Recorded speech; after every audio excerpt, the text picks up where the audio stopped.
Before I get started, I wanted to publicly acknowledge one of our own who has been a tremendous contributor to the Philippine Scouts for many years. And as many World War II organizations are facing dwindling memberships with their members, and the children of veterans are getting older, Victor Verano is one of the youngest folks in our organization and has been a tremendous asset to us.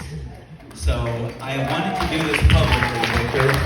Would you please come up and accept, well, you can bring that up, that's okay. This fine beer stein with a logo of the 12th Division.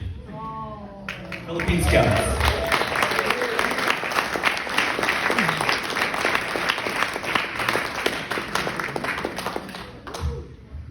All right, good evening, honored guests. Consul Gilbert Segarra of the Philippine Consulate, Mr. Robert Dembo, Director of Veterans Administration and Military Affairs, World War II veteran Lieutenant George Bach, Major General Antonio Taguba, Colonel Noni Cabana, and colleagues from the American Defenders of Bataan and Corregidor and the Philippines Scout Heritage Society. A lot of work went into putting this event together. Thelma Sabila, Victor Verano, Jan Thompson, Judy Pruitt, Caroline Burkhart, and Margaret Garcia, just to name a few, put in many long hours. Fred Morgia of our Philippine Scouts Alamo chapter drove from San Antonio with all of this equipment to provide AV and DJ services. I'm not sure where Fred is, but let's give him a hand.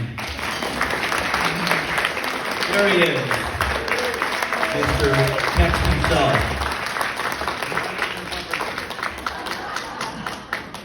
Thank you, Fred, much appreciated. To all of the panelists over the last 3 days who spent many hours carefully preparing their talks and taking the time and expense to travel to Houston to share their expertise with us, thank you so very much. Let's give them a hand.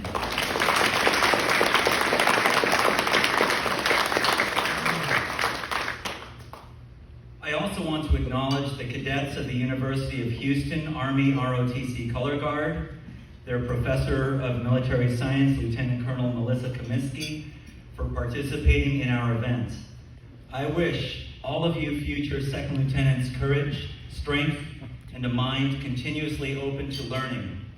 With world events today unfolding in the Middle East, going from bad to worse, it affirms our need for officers who can lead our nation's soldiers in a dynamically changing world. The American Defenders and the Philippine Scouts memorialize our veterans and educate the public because it is the right thing to do. It is a labor of love, and not just for our fathers, but for all veterans who went through the horrors of Bataan and Corregidor.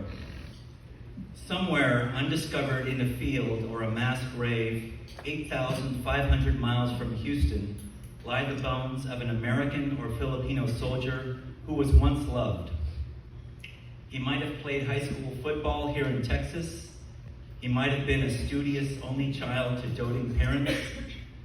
Those bones might have even belonged to Teofilo Ildefonso of the 57th Infantry, two-time Olympic swimming medalist, or even General Vicente Lim, the first Filipino to graduate from West Point. The end of his life may have come with a bayonet into his back or falling into an open grave, decapitated by a sword. Maybe his life painfully ebbed out of him in a diseased prison camp. Maybe his last thoughts were of his sweetheart or his mother or standing on an Olympic podium.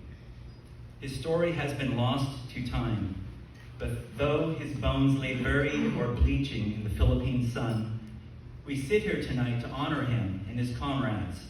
And I would like to think that wherever our fathers, grandfathers, and uncles who went through the horrors of that awful war may be in the cosmos, they would be glad to see that their children and those of their comrades have found each other and that they are remembered.